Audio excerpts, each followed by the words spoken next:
Informasi kebakaran saudara, dua bangunan asrama di desa Cotkeeng, Aceh Besar terbakar. Dua korban dibawa ke rumah sakit.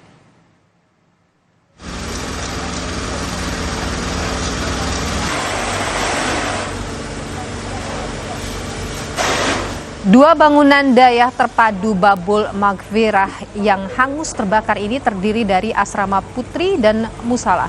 Api diduga berasal dari korsleting arus listrik. Api dengan cepat menyambar kamar asrama Putri. Buku Al-Quran dan juga barang-barang milik para santri ikut terbakar.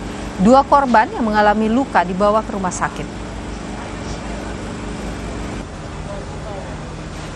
Diawali dengan listrik padam, mungkin terjadi korslet listrik harus pendek. Saya pikir cuma padam listrik biasa, karena saya masih di dalam rumah, di dalam kamar. Waktu keluar baru terdengar anak-anak teriak-teriak. Jadi saya perhatikan di belakang api sudah menggemuruh tinggi, asap sudah hitam. Ya, alhamdulillah anak-anak sedang berada di luar asrama semua, sedang dalam proses belajar mengajar. Coba yang jadi korban, kita juga bersyukur kepada Allah.